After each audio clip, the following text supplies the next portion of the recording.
Halo Baba Lovers, ketemu lagi ya sama Baba kali ini. Baba akan mendongeng sebuah film yang berjudul Timak. Film ini adalah menceritakan kisah percintaan, horor, dan komedi yang dibintangi oleh Maria Maurer sebagai Mak dan Davika Horn sebagai Nak. Dan film ini itu baru dirilis kemarin tepat pada tahun 2013. Jadi, sebelum kita dikisahkan, Mak dan Nak adalah pasangan suami istri. Mereka terpaksa harus berpisah karena Mak harus ikut berperang. Padahal saat itu Nak sedang hamil. Nak yang ditinggal oleh Mak berperang meninggal saat masih menunggu kepulangan Mak. Ia meninggal saat ia sedang berjuang melahirkan bayinya seorang diri di dalam rumah.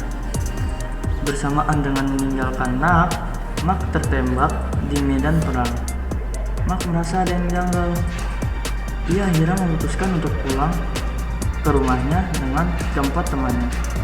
Namun, saat Mak pulang ke rumah dengan teman-temannya, ia mendapati istri dan anaknya ada di sana.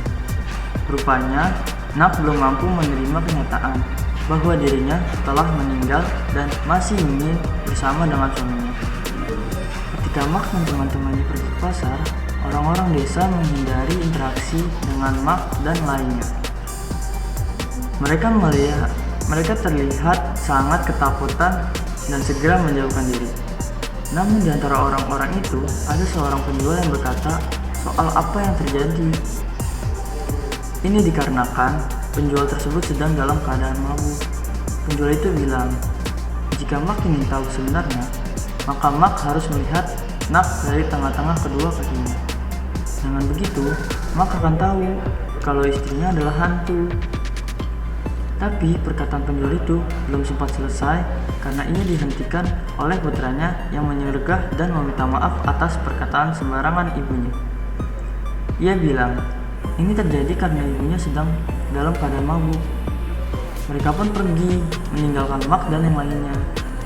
Namun, Mak dan teman-temannya tidak begitu menghiraukan ini, kecuali salah satunya yang memang menyadari ada yang janggal dari Nak. Singkat cerita, semua teman Mak tahu kalau Nak itu sebenarnya hantu. Tadinya, mereka berniat akan berkemas dan meninggalkan desa itu. Tapi mereka berubah pikiran karena merasa tidak tega meninggalkan Mak di sana. Kemudian, mereka datang untuk memberitahu pada Mak bahwa istrinya itu sebenarnya adalah hantu. Namun mereka mengurungkan niatnya untuk memberitahu Mak karena takut dengan Mak. Untuk mencairkan suasana, akhirnya mereka berniat bermain tebak-tebakan. Salah satu kalimat yang harus diperagakan adalah hantu pakai kaos. Saking senangnya, teman-teman Mak larut akan kesenangan hingga lupa soal sisi mencekam yang sebenarnya sedang mereka hadapi. Orang yang memperagakan gaya menunjukkan Nak bahwa ia adalah hantu yang sedang memakai kaos. Mereka dengan sangat bahagia dan antusias mengatakan kalau kalimat yang harus ditebak adalah hantu pakai kaos. Dan ia spontan mengucap nama Nak kalau ia adalah hantu yang pakai kaos. Mak akhirnya tahu kalau Nak adalah hantu. Namun, Nak tidak terima dan menyerang teman-teman Mak. Seorang biksu datang dan mencoba melawan Nak dengan menyiram Nak dengan air suci. Hanya saja, air suci tersebut tumpah karena Mak meronta-ronta agar tidak menyakiti Nak. Biksu mencoba tenang dan meminta salah satu di antara mereka memberikan beras suci. Namun, beras suci itu diberikan kepada burung-burung sekitar. Kemudian di bagian akhir film, Nak berkata, ia ingin bersama dengan orang yang ia cintai. Lalu teman Mak berkata bahwa itu adalah sebuah keegoisan. Kemudian Nak berniat membunuh Mak agar mereka bisa kembali bersama. Nak memanjangkan lengannya dan mendekat pada Mak. Mak hanya diam dengan air mata mengguyur pipinya. Ia bahkan melangkahkan kakinya agar lebih dekat dengan Nak.